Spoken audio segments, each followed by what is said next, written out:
Weather brought to you by 24-hour air conditioning and Stephen Wade Honda Mazda. Okay, and here's your temperature forecast for today, November 5th. The greater Dixie area, 73 and 40. Zion National Park, 77 and 39. And for Bryan Head Village, 44 and 26. For Radio Dixie and Radio St. George, this is Dennis Mattinson. Robert Lewis got a list of police officers in California who've been convicted of crimes. Then he got an email from the state attorney general telling him to destroy the list. They're basically saying you are committing a crime by having these records. And then it goes on to say, if you do not destroy them, we will take legal action. The Blue Wall and what's behind it on the next Reveal. Reveal Weekly, Saturday mornings at 10 on Radio St. George 100.3. Outdoor furniture to endure the desert climate. Comfort, easy maintenance, custom made for your home. Outdoor Living. Located at 735 South Bluff Street in St. George, Outdoor Living offers in-home consultation and design for custom outdoor furniture. Outdoor Living, a proud sponsor of the radio program here at Dixie State University. The city of St. George is one of the fastest growing communities in the United States and is world renowned for its outdoor activities. sgcity.org/event calendar is a complete list of all the events the city of St. George puts on. Pickleball, swimming, festivals, classes, camps, and lessons for old and young alike. A list of things so long we can't say them all here. Find out what's happening in St. George at sgcity.org/event calendar. If you're new to text-based programming and interested in it, then you're in luck because you get hands-on experience in this awesome course. It's available to 8th to 10th graders starting on Tuesday, September 10th through November 5th at 4 p.m. located at the Smith Computer Center. Cost is only $25. Go to eventbrite.com to register.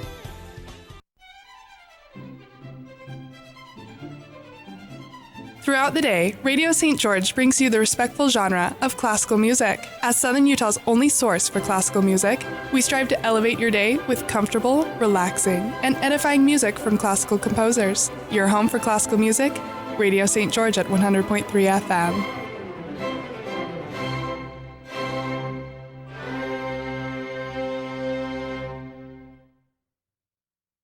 Enjoy our content anytime. Subscribe to our podcast. Search for Radio St. George on podbean.com.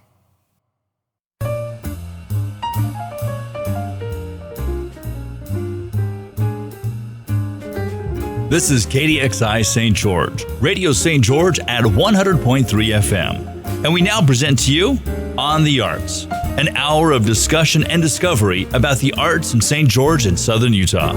And now your hosts for On the Arts, Michael and Christina Harding. Good afternoon, St. George. This is Michael Harding, again giving apologies for Christina, who I'm happy to say is out there teaching the arts to some young folks in town, and won't be able to join us today, but she sends her love to all out there. Now, just to remind everybody what this show is, On the Arts is an opportunity to blow the lid off of all of these little artistic secrets we have here in Southern Utah. There are all sorts of opportunities for people to participate in the arts, whether it be to try out for vocal groups, or get together with musical ensembles, or even try out for plays, or try their hand at ceramics or painting or drawing, all sorts of opportunities. And we want to make sure that you know about them, as well as know about the opportunities to go and watch a play or hear a concert or actually experience the art on your own. Now, to get things going today, we do have a very special guest. And by this, I mean somebody who I've known actually for quite a while now, somebody who we don't do hardcore journalism here, but somebody I got some of the goods on, and this should be a lot of fun. We've got Michael Richan, an author, with us today. Michael, you there? I'm there. You got the goods on me now. I don't know what I'm walking into. Well, like I said, we don't. Good. What does that mean? The good. I'm not even sure myself. I will say, boy. Just to let everybody know, Michael Richan is Christina's brother, as a matter of fact, my brother-in-law. And to get things rolling on this, I just wanted to start with a little intro about the topic, the art we're going to be focusing on today. We've done a lot of talking about what is an artist. And we've also had conversations about what is a professional artist versus what is an amateur artist versus what is somebody who's just dabbling in the arts. Well, I'd like to break it down just a little bit and say there's something that makes us all human. And that's where it starts. And we all have stories. I don't care how quiet a person may happen to be or how shy a person may happen to be. Everybody's got stories. I have not met one person who doesn't have a story they like to tell, at least. And this goes all the way back to being a kid. And if you want to go into theater history, which I promise not to do, but if you wanted to, you can go all the way back to the campfire, where they were talking about the hunt and the kill, telling stories. Now, that's what makes us all human. But you go on above and beyond that, there's something that makes a storyteller an artist. And there are lots of us out there who do varying kinds of art. I happen to be an actor and a voice artist. We have musicians who tell their story through music. We have artists who tell their story through painting or ceramics or sculpture. We've had dancers on who tell their story that way. I would say there's a type of artist we haven't spent much time on, and those are the straightforward storytellers, the authors out there. And I don't know of anybody who, when they've told a story, hasn't thought, oh man, I should write that down. Or they hear somebody else tell a story and they say, oh, that would make a great children's book, or that would make a great novel, or something like that. I would say it's the artist that actually sits down and does it. And that brings me to our guest today, Michael Richan, who is my brother-in-law and also Christina's brother, has actually done quite a bit of writing, and we're going to talk about the kind of writing that he's done and actually point out some specific work. But I want to start out with, first of all, finding out who the heck you are, Michael Richan. So let's see, you are certainly living in the Pacific Northwest now, but tell us about yourself. Where are you from? Who the heck are you? Well, in California, but raised in Utah. Spent a number of years in southern Utah, not too far from where you're sitting right now. And then went to high school in northern Utah, and I moved to Seattle in 1991. So I've been up in the Pacific Northwest for about 30 years now. When I lived in Utah, I really, really wanted to be a filmmaker. And I went to college a little bit and found out that the only filmmakers who counted were ones who could make films. So I went, I'm just going to make one. So I did. And, the problem with it was, aside from that it wasn't very good and it didn't really know what I was doing, was that that particular attempt at being an artist versus what my friends were doing as musicians or writers or whatever was very expensive. I had to mortgage the house to make a film at the time. The video wasn't really around yet. It was all still, 16 millimeter film, and it was expensive. So, I had to mortgage the house, and I'm in debt and everything, and I've made one movie, and meanwhile, all my artist friends are doing much better stuff. So I moved on from that and had a career in IT for a long time. But when an opportunity for a second career came along, it's like, no, I want to go back and still, explore the creative outlets. So I turned to writing, which, listening to you talk a moment ago, writing in many cases or in many ways is kind of the foundation of the other arts. I mean, for an actor, there has been writing happen before. For a dancer, there's some sort of writing that's occurred. Music involved, it's written before it's performed. So it kind of is I kind of view it as the start of it all. Well, I have to say that I was racking my brains as I was walking over here on ways to make sure that writing took the forefront in our conversation, and I didn't have a hard time at all when I started thinking about, for example, productions on Broadway. So many of them are based on the book by. So many movies based on the book by. Or pretty much any art, like you're saying, are based on these stories that have been written down. Or a play or any script. I mean, it has to be written down first. Absolutely. And then from that, I have a very good friend, Varlo Davenport, who I've taught with for years, and actually, he moved up north, and he's doing very, very well in Salt Lake City. He is the coach of a high school group that is a award-winning high school group. He's doing great stuff. But I loved how he put it when he was describing what a play was, and ultimately what anything written down was, is it's the scaffold on which artists can work or people can create. Yeah, I would agree with that completely. In my case, you can branch out the scaffolding and create an entire universe of characters and plots and locations and things like that, which is what I've done. But in a smaller case, like if let's say we're just going to sit down and write a play, you basically put it all together, and then it becomes, it's one thing to read a play, but it's another thing to see it staged when other artists take it and add to it and make it more than it is. So, but you need it. You've got to have that. It's the core. I remember. I can't. How many people I've seen win an Academy Award or something, and they always credit the writer because they know without that solid story, it's really hard to get something out of it. Well, and I mentioned at the beginning that we want people to understand their opportunities of getting out there and participating in the arts. I think this is actually one of the great ways to start. I mentioned that everybody has a story. What's to stop you from putting it down on paper? These days, nothing. And you even mentioned... these days, it won't even stop you from getting published. I mean, it used to be, you get a book contract. It was about as likely as, having some studio approach you to make a movie. Right. I mean, it was just extremely rare. But these days, no. I mean, it's all democratized. Anybody can publish now, which in my case happened to coincide. The platforms that allow this happen to coincide with the emergence of a second career. So I'm really lucky from that perspective. But nothing's stopping you. I mean, sit down and write. That's great. Christina is very fond of telling a story to me that I've heard many, many times about you. I guess this is the hardcore journalism. Not really. But she talks about a musical that you wrote when you were in school. And to this day, she absolutely loves talking about it and how clever you were with when you staged it, moving the doors around and creating the setting and just having a really good time telling the story. It's heavily overly romanticized now. But it was a lot of fun. I mean, at the time, I was really lucky that some people up at Box Elder High School in Brigham City allowed me to write and produce my own thing when I was a senior in high school. So if they hadn't taken that risk on me, then it would never have happened. But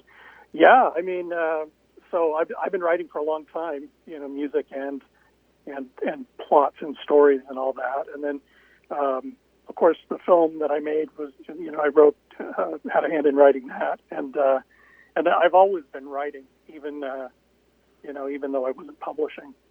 So the creative outlet's been around for a long time for me, and I enjoy it. I mean, whatever it is, plays, musical, not musical so much anymore. I mean, it would be a disaster to see me sing, but. Well, I have to say, you're much more noble than I am regarding the arts, especially when you look back. I know you say that it was a little over-romanticized, or it is a little over-romanticized now, that story you wrote.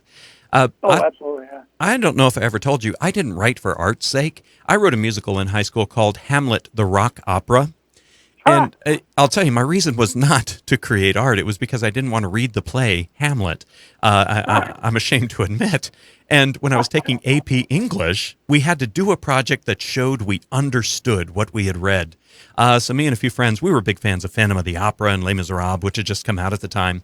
So we decided we were going to write a rock opera about Hamlet without having read it, by the way. And I have to admit, at the time, we thought it was brilliant. Absolutely brilliant. I did the lyrics and the music and such. I actually did pull it out 2 years ago just to remember. And let's just say it wasn't very good. Let's leave it right there. I'm not even sure I would recognize what I wrote. But hey, that's an excellent way to get around an assignment. Absolutely. We got A's on it. I'll just write a rock opera. Well, I mean, as far as I know, Mrs. Supa, who was my teacher, she used it as an example for future classes of some wonderfully innovative work to show how we understood this thing. I'm happy to have contributed to the education of folks behind me. What's amazing is that you said you didn't even read Hamlet. You just wrote this musical. Yep. Wow. And that's is it even close? Is it even close to the story? There was a ghost and there was a character named Hamlet. Beyond that, well, you hit the major bullet points that most people would know. Right. And what kind of bugs me is that somebody came along, about 20 years later, and wrote a Disney movie about a lion, a pride of lions, and they got away with it. But I guess mine wasn't quite that good. Well, that's like in high school when I was going to fudge a book report, and one of the options was Lewis Carroll's Alice in Wonderland. So I just got up and recited the whole Disney movie, right? And you know, the guy who was teaching it, he could see right through me. So he threw a few questions at me that were just from the novel. Right. And I BS'd my way through it. Somehow I survived it, but it was. Well, Alice in Wonderland. This is going to be Wonderland. an easy one, right? No, it wasn't easy. What's great, if somebody asks you a question you don't know about Alice in Wonderland, just start reciting something like Jabberwock, and nobody will know the difference. Yeah, something like that. Well, these are things from our past. Let's talk about what's going on right now. You've written quite a few books. I was going over the list, and it's very, very impressive, the list of work that you have already. You talked about how you wanted a second career in addition to the IT career that you had going. How did you start? Did you just sit down and say, hey, I've got this story to tell? Did you decide, hey, I'm going to craft it? Did you have the story percolating in your head for a while? How did it go? It was percolating for a while, but my approach to it was just a total lark. I figured, I'd leave one profession, go on to another, and do this in the interim so I can say that I did. But I learned a lot in writing it, and eventually I wrote another one, and then I wrote a sequel, and it's like I started to figure out the business. Uh-huh. And I was able to apply, the sort of approach to business that I had in my business life to writing, and that helped provide the discipline to actually make it into something that was viable. So after a while, for example, I figured out, the original romantic ideal of, I'll write one book every 3 years, and, it'll be like Thomas Pynchon, and everyone will wait for it, and, but... and J.K. Rowling calls you and just says no. What I quickly realized is that the audience for the type of thing that I write, they're ravenous.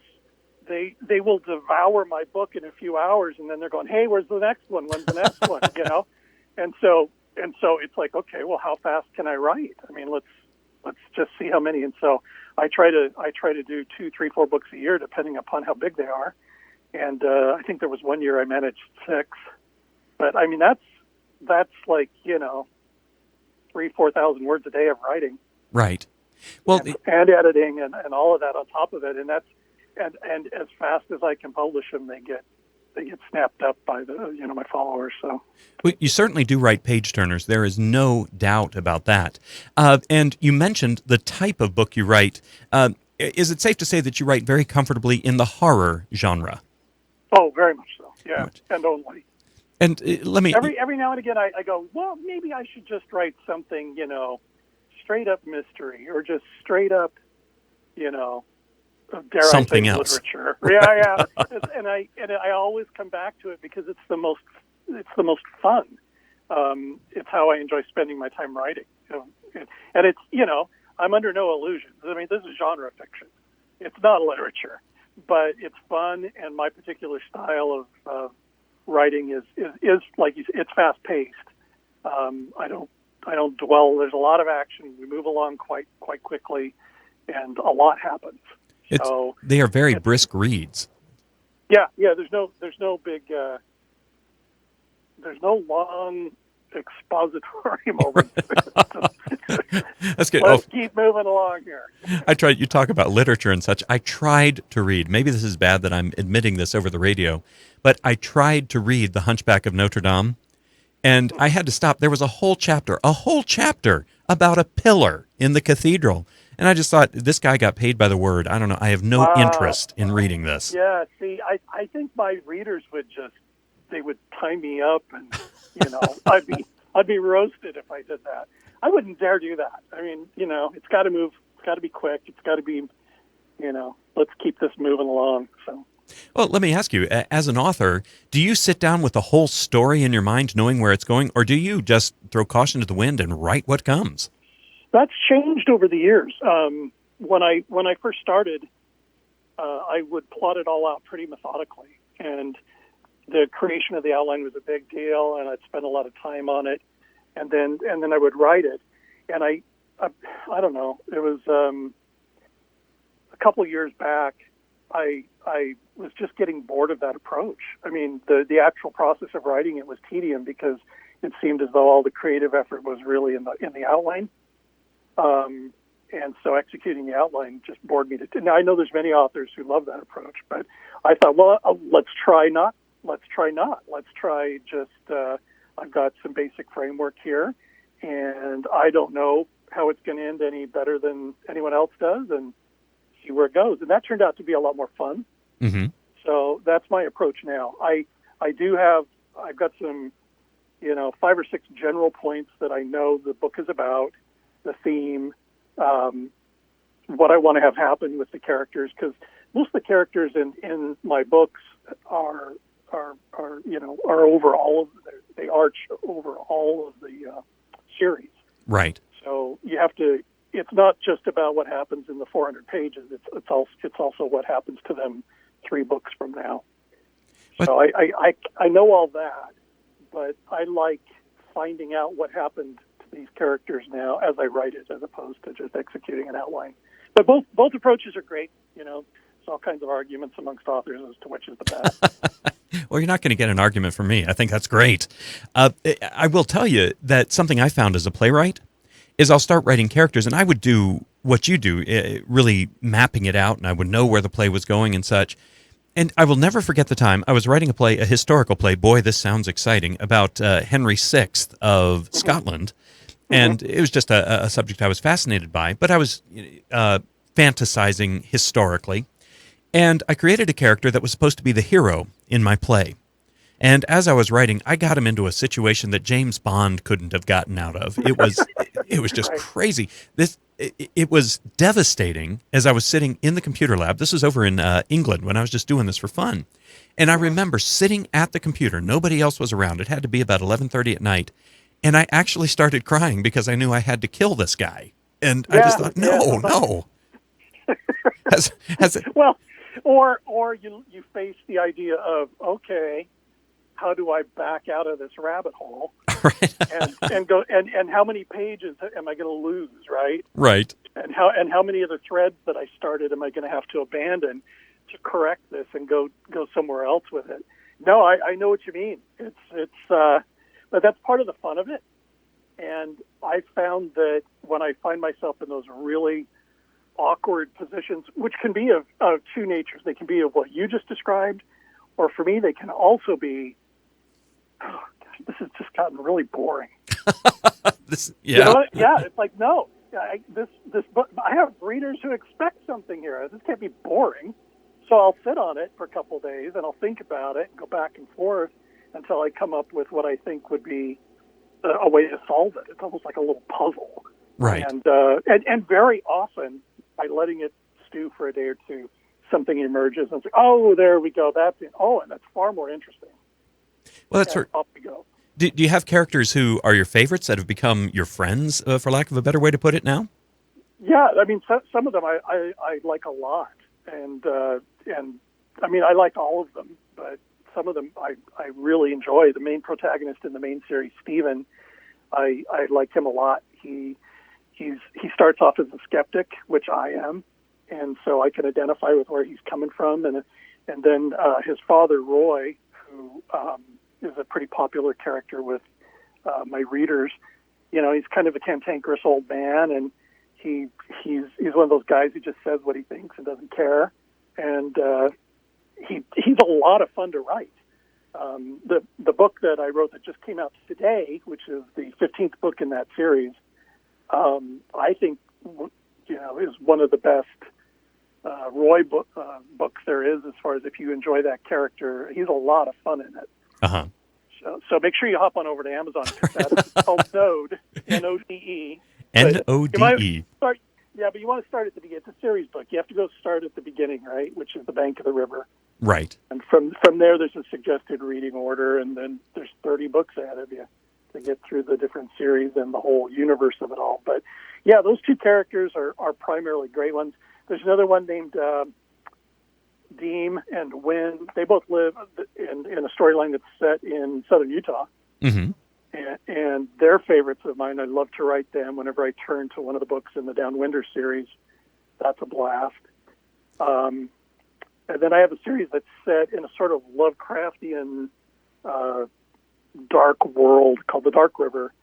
and these characters can descend to it. And there's a character in that who's named Derek, who's an awful lot of fun to write too because of the abilities that he develops over time and his attitude about them. So yeah, absolutely, there's favorites. I whenever I turn to one of the series that I've got, or even with a standalone, it's just a joy to pick the characters back up again, and it's like, oh, I know these people. Well, that's where you're very clearly good at writing series and creating these universes and such. But you just finished recently, and by recently I mean relatively recently, a standalone novel. How was it working on that? It took a lot longer. With the series, when I sit down to write number 16 in the River series right. next year or whenever, I've already got I already know the characters. We've got a plot in place. I mean, it'll be a lot easier to get going with it. I don't have to spend as much time explaining things to the readers because for the most part they've read the previous books. But with a standalone, like the Coldwater Haunting, which was earlier this year, I had to come. Everything starts from scratch again. Every character's got to get defined. You have to explain everything that's going on again. And it wound up being my largest book, over 100,000 words, and just took a long time to put it all together. But I think it turned out pretty well. It's certainly been one of my best sellers. And that's there was actually a while, I don't know if this is still going on, but you were outselling Stephen King, weren't you? Oh, God, no. Did I have that wrong? So, no. Well, I mean, there's times when, I'm on the Amazon bestseller lists as far as the horror section and that. Right. And typically what happens is when I have a new book come out, it'll get up high on the lists. And if you take a look at what the top 10 horror titles are, ghost horror fiction, that kind of thing, which is the category I'm in, yeah, I'm there frequently. But that's when a new title comes out. I mean, the thing about Stephen King is, or Neil Gaiman, some of these people, they're selling every single day. Right.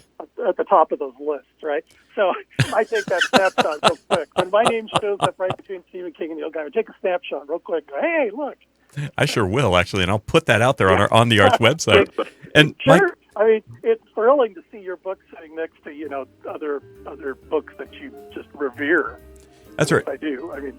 And Mike, unfortunately, we're up against a hard break coming up here. But I do want to invite our listeners. You can check us out on Facebook if you go to Radio St. George. On that page, you'll see a live feed. You can also find us on YouTube. And we are now going to go to some news and some other information. And we'll see you back here on the Arts. Oh, yeah, that's the Midnight Special. That's a Midnight Special. I'm Rich Warren, inviting you to tune in to our Midnight Special, folk music and farce, show tunes and satire, madness and escape. 2 hours weekly ranging from ancient ballads to cutting-edge singer-songwriters, classic Broadway shows, and the latest British comedy, all on the Midnight Special. Can you hear me, Mike? The Midnight Special, Saturday evenings from 7 till 9 on Radio St. George 100.3. Affogato Gourmet Coffee, a fine sponsor of DSU Radio. Affogato Gourmet Coffee offers gourmet coffee, smoothies, pastries, and keto-friendly offerings. Affogato Coffee with live music on Sundays, coffee, hot chocolate, great company, and a funky environment. Behind tropical smoothies on 10th East and Red Hills Parkway. Affogato Gourmet Coffee. The Washington City Community Center offers American Red Cross Responder CPR and AED and first aid training. This class is designed to teach the required skills in order to become certified in adult, child, and infant CPR and first aid training. The next class is November 5th. Details at washingtoncity.org. The Washington City Community Center. Something for everyone, all in one place. What's up, sports fans? I'm Easton Smith with your weekly Dixie State Sports Update. The women's soccer team starts the RMAC tournament play this weekend as they head to Golden, Colorado to take on MSU Denver on Friday. Then they play the winner of Colorado School of Mines or Fort Lewis on Sunday. The men's soccer team also starts RMAC tournament play this week as they host Westminster College this Friday at Trailblazer Stadium. Then they play again Sunday. The time, place, and opponent will be determined after this weekend's tournament play. The volleyball team heads out on the road again this week as they play at Regis on Friday and then Colorado Christian on Saturday. The football team travels out to Golden, Colorado this Saturday to take on Colorado School of Mines at noon. For more scores, news, highlights, and more, tune into Radio Dixie 91.3. Come to the Dixie State Chaos Dance October 31st from 9 p.m. to 12 a.m. Buy your tickets at the campus store and you get $10 off if you bring your student ID. Follow hashtag The Dixie Life on Snapchat, Instagram, Facebook, or Twitter for more information. Hello, I'm Dr. Glenn Webb, host of the Glenn Webb Hour from 7 to 9 on Fridays. Yes, 2 full hours of my favorite jazz and artists. Music from the 1920s to new jazz today. Friday evening, 7 to 9 on Radio St. George, 100.3 FM. This is Hannah with your Radio Dixie calendar for Tuesday, November 5th. From 9 a.m. to 2 p.m., there is voter registration in the Outdoor Gardner Plaza. From 12 to 1 p.m., there's Lunch and Learn in the Innovation Plaza, room 161. And from 7 to 9 p.m., there's Native American Heritage Month Dreamcatcher event in the Gardner Ballroom. And that's your calendar on Radio Dixie 91.3. Every evening from 10 till 1, it's Old Time Radio on Radio St. George, 100.3 FM.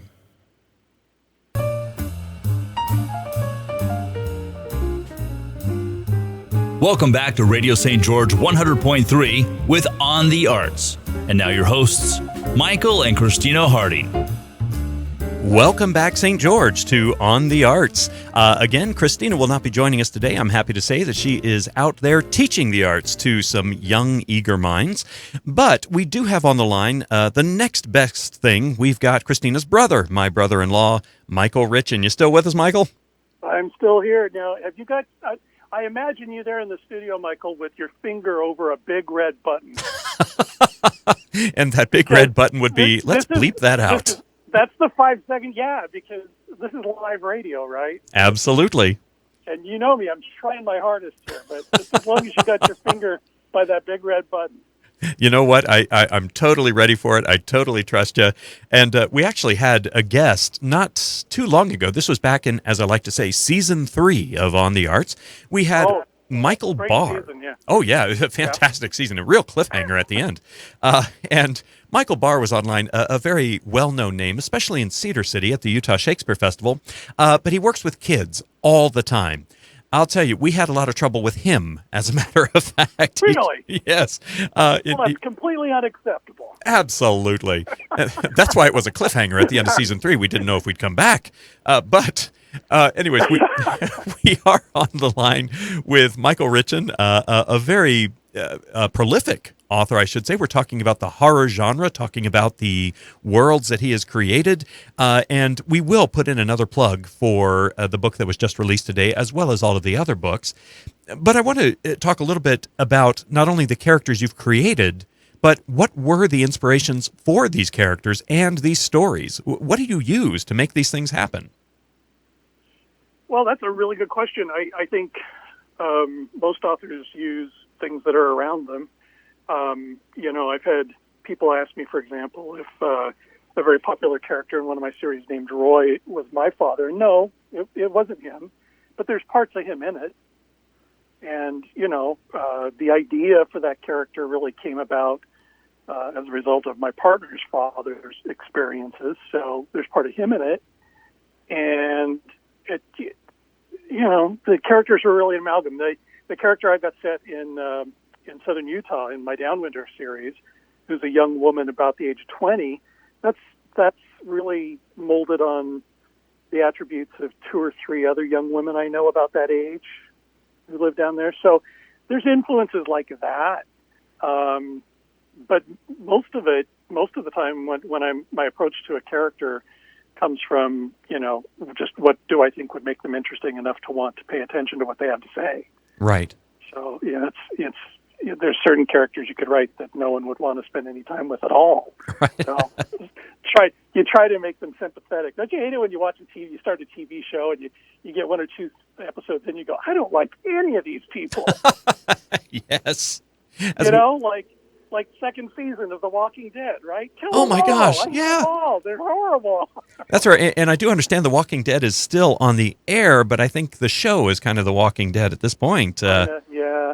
it still does. It still does really well, but I don't know. I mean, for me, if you don't enjoy the characters, it's really hard. I mean, if you just want to see them die, I really did. Season 2 of The Walking Dead. Please, zombies, kill these people. So. You should write. This is me telling you what you should do. I know authors love that. But when you want to finish the series, just write the satisfactory novel and just kill everybody in it. Everybody, yeah. Can you? Yeah, that'd be fantastic. Right. Of course, George R.R. Martin's been making money off that for years. Oh my gosh, yeah. And we talk about making money, just kind of like, I don't know. Okay, I totally just lost any sense of cleverness that I was going to have at that point. Let's just move on at this. Okay. Now, you mentioned you've got the Downwinder series, which, of course, has local resonance. When you talk about the River series or the Dark River series, I have to admit, all I think of is the Green River Killer in the Pacific Northwest. I don't know why. But when you say Downwinders, where did that come from? What's that story? What is the relevance to here in southern Utah? Well, I got to back up just a little bit and explain the River series in order to explain the Downwinder series.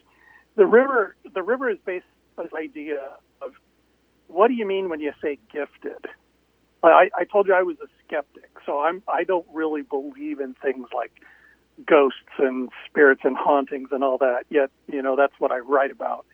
And for me, the question was, when someone says, okay, this person has the gift or they're gifted, what does that mean? How do they experience that? And so that's where the concept of the river came from. It was a way to explain how someone who's gifted actually sees a ghost or sees other things that are going on around us that most of us don't see. And it's like a flow of information that's coming at them that they can interpret. And it might be a ghost. It might be an object that's not really an object. It's really something else. And they can interpret it and interact with it when they enter this place that they all call the river. Gotcha. So the river is kind of a state of being, or? State of being that's around all of us. It's a way to see these things that a normal person can't see, but a gifted person can see. It was a way to put some kind of physicality around the concept of being gifted and what that meant, instead of it just being this vague term. So the characters in my main series are, at least the ones who have the gift, the main characters, are able to access this flow. And the first book for me was about this main character overcoming his skepticism enough to realize that he was capable of doing it and how to do it. And his father plays a role in teaching him that. The Downwinders was about everything happening in southern Nevada, a group of characters in southern Nevada and southern Utah in the fallout zone of the new testing that happened in Nevada in the 60s, and the results of that radiation upon the river. So, when I lived down in Laverkin back in the early 70s, I can't tell you how many people I would see dying of leukemia and other weird little cancers. I mean, there were a lot of people suffered from the whole idea of the fallout. I mean, St. George, right in the heart of the fallout cone of all that nuclear testing that happened in Nevada, and it blew across southern Utah and northern Arizona. And what I was interested in was, okay, well, we know what happened to people and, the environment as a result of that. But what if there's this other thing there also called the river with all this other information? Did that have any impact on any of that? And so, a whole other storyline with ghosts that are extremely violent and capable of becoming corporeal and attacking. And it started a whole new storyline, so a whole new series. And the characters who are set in southern Utah battle in that environment, which is different than the setting in the Pacific Northwest, which is where my main series is set. So to continue with an analogy. Does that analogy, answer your question? well, yeah, with the analogy we had earlier with Walking Dead, would this be somewhat akin to The Walking Dead and then Fear of the Walking Dead? No, because Fear of the Walking Dead is much, much better than The Walking Dead. And I probably lost half the audience right there, but that's okay. No, it's a different storyline with different characters. I mean, they interact with the main series characters, but you're right. It's set in the same universe. Fear of the Walking Dead jumped back in time so you could experience the immediate aftermath of whatever the event was that caused this zombie apocalypse, right? Whereas The Walking Dead was later, a little bit later. For me, it's all happening simultaneously. Characters go down to southern Utah to solve the mystery and get involved with the characters who are down there. And they were such fun characters to write. It was, I think, in my 6th book called Devil's Throat. And it's like, okay, these characters have to continue on their own. And so that's how that series was born. And there's 8 books in that series, the last of which is called The Remains, that came out in July. Gotcha. Well, Mike, when we talk about horror and such, do you have any particular influences? We mentioned Stephen King and Neil Gaiman and a few others and some TV shows. I remember watching The Haunting of Hill House on Netflix and thinking, oh my gosh, I was inspired with horror. Do you have inspirations like that, particular works? Well, the Haunting of Hill House on Netflix, the Mike Flanagan series, right? That's fantastic stuff. I mean, he's somebody who understands how to do Stephen King as well, which is why he's doing Dr. Sleep and he did Gerald's Game. And I think it takes the right touch to make a Stephen King film, and he gets it. He knows how to scare you. So I'm very much looking forward to Dr. Sleep to see what he does with that. Other influences, certainly I'm influenced by all the current popular media in horror. I pay attention to most of it. There's a lot of classic horror that I just always sticks with me. As far as other authors go, Stephen King for sure, but there's other writers too, like Clive Barker, and some of Clive Barker's stuff is just, especially his early stuff. It is out there. Right. It is weird, and it's so. It's like, how did he come up with this? It's so wild. So that was an influence, and I think that pops. That kind of thing occurs in my books where it's like, well, here's something from left field. Right. That's how that shows up.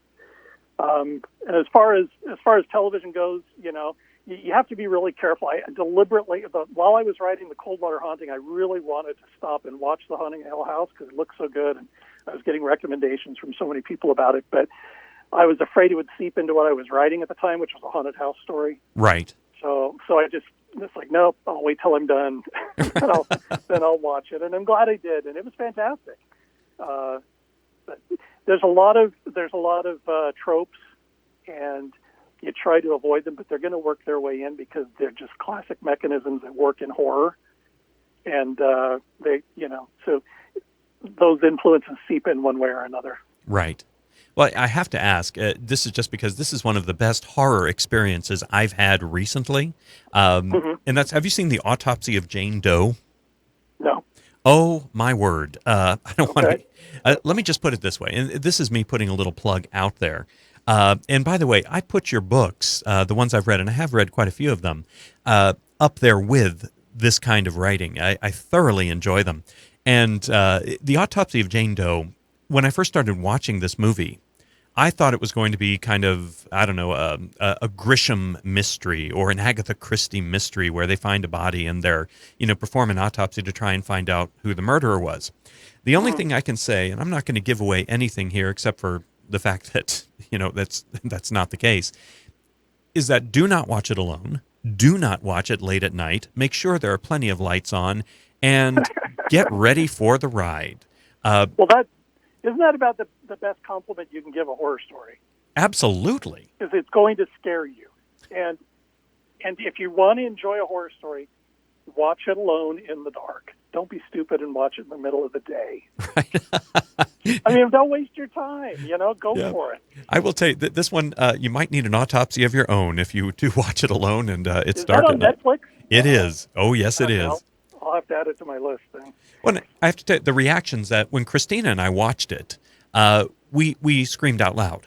Screamed out loud and were horrified.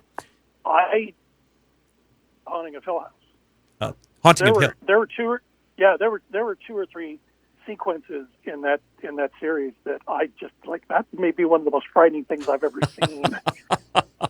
Well, the reason I bring that up particularly with Autopsy of Jane Doe is that I remember I was sitting in the living room, I don't know, doing something very important. I don't know, playing chess on my phone or something like that. Mm-hmm. And in the back room, I knew Christina was reading.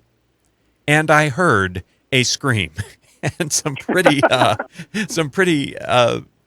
shall we say, excited, scared breathing. And I came in to make sure everything was okay. I mean, our dog ran out of the room when she did it. I mean, totally terrified her. She was reading your book. Oh, boy. You.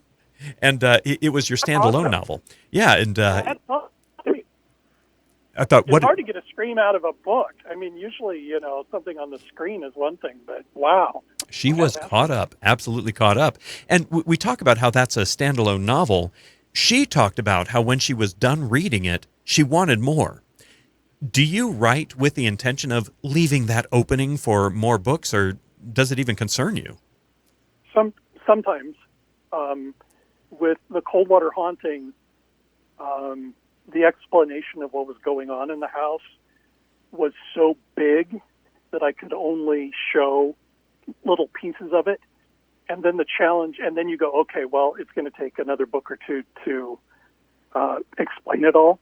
Mm-hmm. But the challenge with that, of course, is, however, I need to make this first book satisfying in and of itself, even though I can't reveal everything behind what's gone on. Right. So the challenge becomes how do you have a satisfying climax and reach an ending that readers will be happy with, while still having all that other stuff perhaps unexplained or waiting to be explained, and people don't feel ripped off by that. So if that's how she felt at the end of it, that's perfect.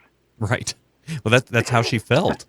Yeah, because in that particular book, there was so much more around why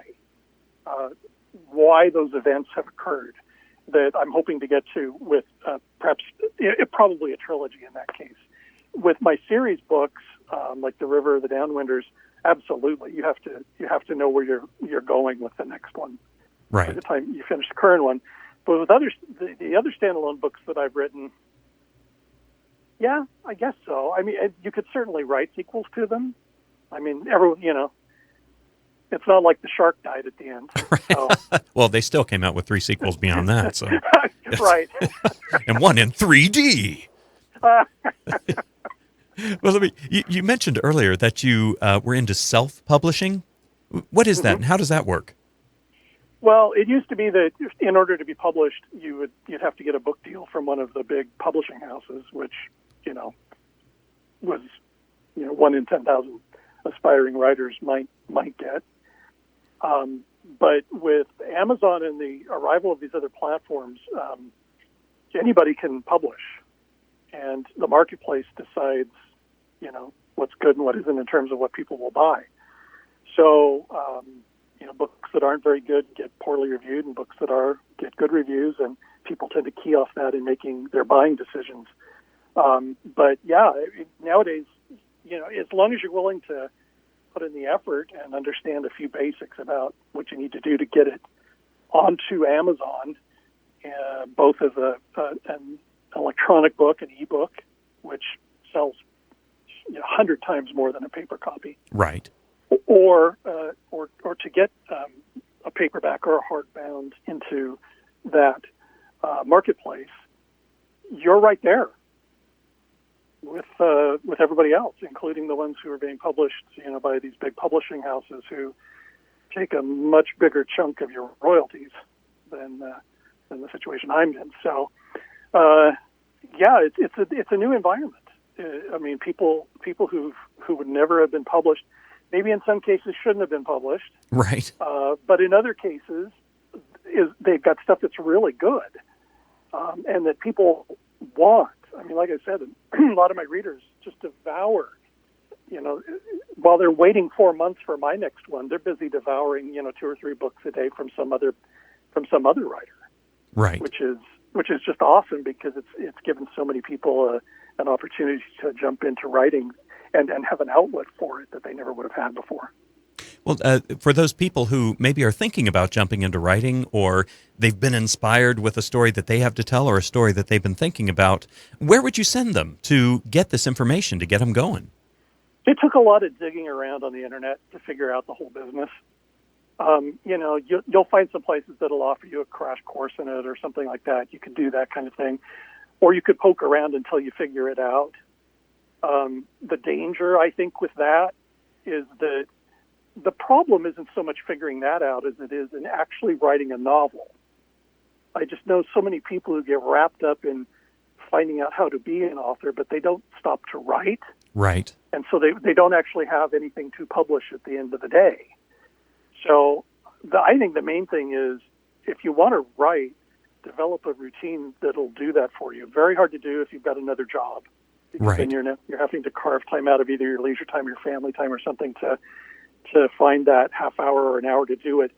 But if you'll establish a routine of a way to do that, and then don't let that carved out time become something where, I'm going to go on the internet and just read what Stephen King has to say about writing, or are the million different ways there are to take up your time, as opposed to actually starting up Word and typing out a story. That's the biggest challenge. Once you get something done, you can poke around on the internet and you'll find plenty of websites that'll direct you on, guide you as to, here's how to get this onto Amazon. It doesn't cost anything. There's people who will charge you to do it. If you want to pay them because you don't want to deal with the technology of it, that's fine too, but I don't. Right. I just interact directly with Amazon. Well, that's Mike, do you have any aspirations with your books as far as giving them to Hollywood or having somebody make a film of them or having these universes expanded? Maybe not so far as, a Harry Potter world at Universal, maybe that far. But do you have any aspirations of these stories beyond these books? Oh, a theme park would be awesome. I'll take it. No, I have, to be honest with you, I have zero aspirations. Every now and again, I'll get someone will write me and say they see it as a TV show or something like this, and they'll give me their ideas for casting or something like that. And I enjoy the hell out of that stuff. Right. That's just fun. But I have zero expectations of any of that because I just don't think it's realistic. I also think there's a challenge with the type of stuff that I'm writing as to how to depict it visually. Right. That flow of information I was describing. It's one thing to, have a zombie TV series or vampire or whatever category of horror you're in. Ghosts are tricky, but these characters and the way in which they see things within the river makes it. I just can't even imagine. I know my readers have it in their heads how it works, mm-hmm. but I don't know how you present it on screen in a way that works. Right. So that's a huge challenge for my stuff. Do you ever find yourself casting your own characters or when you're coming up with the physicalization of them, actually using real-life people, actors, or people in your life? I never have. Really? They just pop in there? Not a single one of the characters in my books have I ever thought, they're like this person. That's great. An actor or any kind of mental casting. I've had people tell me. Clearly, this is this no, person. No, I have never.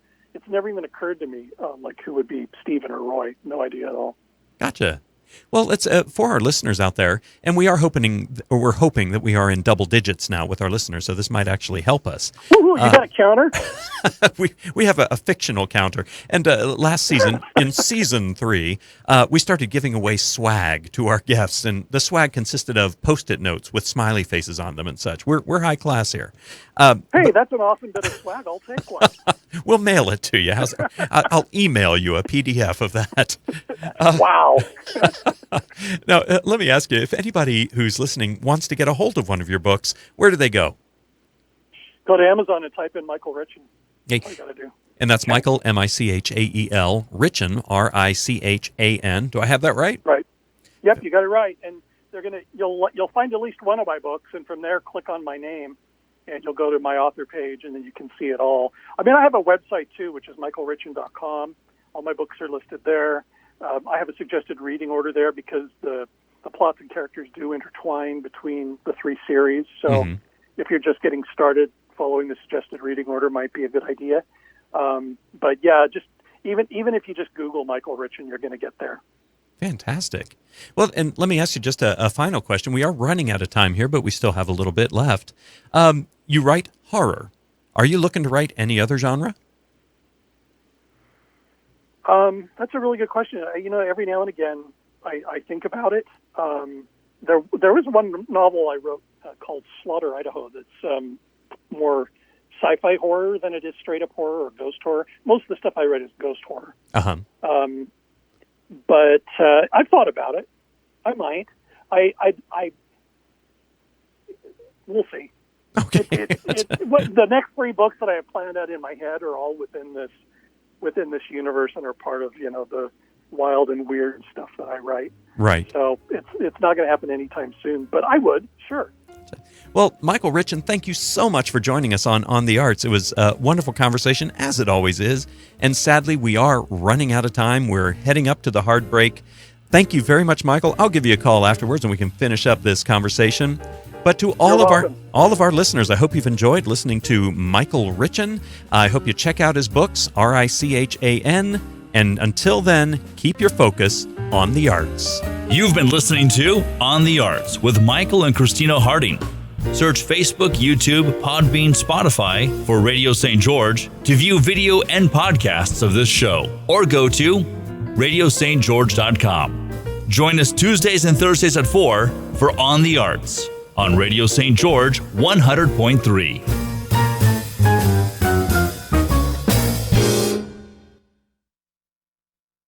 KDXI, St. George.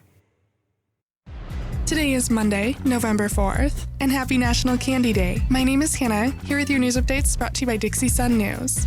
The Bionic Engineering Lab at the University of Utah is working with a prototype bionic leg that they hope to improve the lives of amputees around the world. The team working on the bionic leg said it will improve the lives of amputees by letting them walk faster and for longer than they can on the current prosthetic leg. Benefits gained from the bionic leg are thanks to the computer processor, the motorized joints in the ankle and knee, and how lightweight it is. The engineers working on the bionic leg said it will be ready to use in the next 5 to 10 years. New Utah State Monument candidates emerge after a 3-year process. The 2 candidates, Danger Cave State Park Heritage Area near the Nevada border and Old Iron Town in Iron County, received unanimous legislative endorsement by the Natural Resources, Agriculture, and Environment Committee last month. Danger Cave is one of North America's most significant archaeological sites, once home to artifacts and relics detailing the history of Native Americans as far back as 11,000 years ago. And Old Iron Town in Iron County was home to several hundred residents in early statehood history. In local news, Board of Trustees member, well-known innovator, and Dixie State University faculty member Lindsay Atwood died on the afternoon of October 31st. The Atwood Innovation Plaza ribbon cutting and open house will be held on November 8th from 2 to 6 p.m. For more information, head on over to DixieSunNews.com. Thanks for listening, and for more news updates, stay tuned to Radio Dixie 91.3.